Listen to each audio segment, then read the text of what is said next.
The inspection team discovered a ripped tent. As the tent's threads stuck out, someone grabbed the cloth from inside. It looked like the hikers inside had ripped the tent apart out of fear. The snow revealed some shoe prints, footprints, a hiker's camera, and some strange photos. Despite having images from the entire criminal investigation and daily entries in the register, this case remains unresolved after 65 years. This segment of the story explains the Mountain of the Dead story, commonly known as the Dyatlov Pass Incident. 10 hikers got on a train early on January 23, 1959, and went to the Ural mountain range in Siberia. 8 boys and 2 girls comprised this group. Igor Dyatlov was in charge of the group. They had a book where they could write down everything. That's what group leader Igor Dyatlov wrote in the book during the train ride. I wonder what new thing is waiting for us on this journey, whether something new is going to happen. The group went by train, bus, truck, and horse over the next few days. In the end, they marched on foot and skis. Yuri Yudin, one of the hikers, started to feel worse and chose to turn around as of January 28th. The other 9 hikers continued their trip. Yuri took these pictures as he was leaving his 9 friends. Who knew that today would be the last time he was going to see them? The 9-person group continued their journey through the snowy hills and started keeping records of everything with cameras and writings. According to what they had seen so far, the pictures and registration documents appeared to be completely normal. Some people in the area call the mountain they reached on February 1st the Mountain of the Dead. That mountain took them all day to climb, and they finally chose to set up camp a few meters below the summit.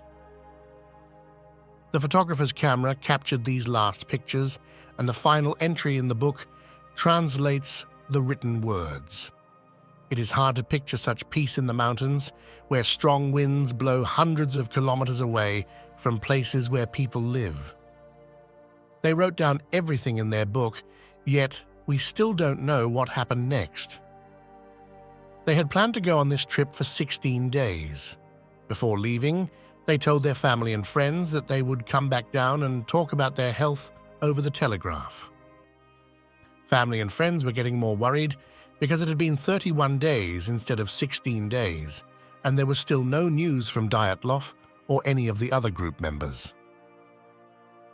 A group of volunteers found a missing hiker camp at the base of the mountain on February 26th. It wasn't hard to figure out that something terrible had taken place. A knife penetrated the tent's fabric from the inside, concealing the walkers' perfectly working gear under a thin layer of snow. It looks like something went wrong inside the tent, so they had to take it apart and run away. The search for walkers began in the area the next day. As the snow fell off the mountain, it covered up some tracks near the opening of the torn tent. This set featured both shoe-scuffed and barefoot prints. If you walk slowly and calmly, your footprints will be closer together. In this case, the investigators found tracks of normal, not long, steps. The tracks were left in the snow for about 500 meters before they disappeared. The later snowfall might have hidden them. The investigation team kept going in the opposite direction. After some time, they came across a cedar tree with the frozen bodies of Yuri Krivonishenko and Yuri Doroshenko. They also discovered traces of a previously extinguished bonfire. Over the next 2 months, they found the corpses of 9 hikers. The 2 walkers wore only shorts and a light shirt. According to the weather record, it was around -30 degrees Celsius when they died, but they were dressed like they were in summer clothes. What made this happen? There were also some strange signs on the nearby cedar tree. Its branches had snapped up to 5 meters as they were attempting to climb it in darkness to get out of danger.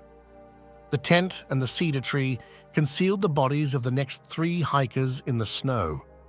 These hikers had warmer clothes on than the last 2, but they didn't have shoes or gloves on. The three walkers seemed to be moving from the forest below to the tent above as they made their way to it, but they gave up in the middle because they were terrified. According to the doctors, these 5 walkers died because they were too cold. It was cold at the time. We found the dead bodies of all 4 remaining hikers under a rock in the bush, just 75 meters from the same cedar tree. 2 of the hikers got broken heads and the other 2 got broken limbs. The medical examiner believes that neither human nor animal behavior could have caused the bruises. The medical inspector said that the injuries were caused by an animal attack because 2 people were missing their eyes and a girl was missing her tongue. The most surprising discovery was the presence of nuclear material on 2 t-shirts and 1 pair of pants at the crime scene. At first, the investigation concentrated on the chance of a murder or homicide. However, on May 28th, the police declared the investigation unsolved due to insufficient evidence supporting a murder or mutual killing. Where did these 9 people go? What does it mean to exit while leaving the tent door intact rather than tear down the entire tent and leave? What was the situation that prompted everyone to use a knife to tear the tent apart? There was no sign of running away from it once they got out of the tent, so the emergency finished as soon as they arrived. In other words, the threat inside the tent disappeared as soon as they got out, and they resumed their calm walk. There was an official report that said 6 of the 9 hikers died of hypothermia, but it was hard to think that they died from being too cold. The case has garnered global attention. People in the United States, including hikers and relatives of the dead, began to speak out against the Soviet Union's story that hikers died of cold. They thought that the Soviet government was hiding the truth about why the hikers died. More specifically, the fact that radioactive particles were found in 3 pieces of clothing made sure that everyone was in danger. The United States and the Soviet Union were at war with each other during the Cold War. A few years ago, the United States disclosed to the world how powerful it was by dropping nuclear bombs on Hiroshima and Nagasaki. This led to the Soviet Union also conducting many nuclear tests. People believed that the Soviet Union tried to launch a nuclear weapon in secret in the mountains and that the hikers died from the radiation. Now, they're trying to close the case by saying that the hikers died of being too cold. The research team looked at this case from different points of view. On one occasion, an avalanche was considered a possibility. They may have sensed the avalanche approaching during the night and left all the tents behind to run. The avalanche idea didn't quite work, though, because the snow coating the tents would have been far more dense if there had been an avalanche. Igor Dyatlov, the leader of the group, was a skilled hiker and skier who would not have set up camp in an area where there was a chance of an avalanche. After the event, over 100 teams headed to the area, but no one saw any conditions that could have triggered an avalanche. But when the snow began to melt in April and May, things became risky. This hike happened in February, which was not the right time for such weather. Perhaps due to improper focus in the dark, the hiker's camera captured a blurry picture on the night of the event. This picture led to a new idea. Some said it was an unidentified flying object, UFO, while others said it was the tent's light bulb. But the area did not have any of those things or meteorite holes. We found bodies hidden in the snow, so if that had happened, we might have found that object's wreckage as well. But there was no sign of a crash. This last picture was also still a mystery. What really happened in the tragic event at Dyatlov Pass is still our biggest question. Why did they tear the tent apart? How did certain hikers sustain severe injuries? Also, why did they dress so lightly when it was so cold outside? We should go to the tent to find out what's going on. The picture from a few nights ago shows the exhaust pipe coming out of the tent. Dyatlov, the group's leader, constructed both the exhaust pipe and the stove inside. Leader Dyatlov also used this stove the evening of the accident, as evidenced by the presence of cooked food inside the tent. The closure of the exhaust line may have unintentionally rekindled the fire, possibly due to the residual coal burning inside. We discovered that the tent did not have the exhaust line attached to it. This meant that if the fire started to burn, the smoke would have built up inside instead of going out, suffocating the hikers inside.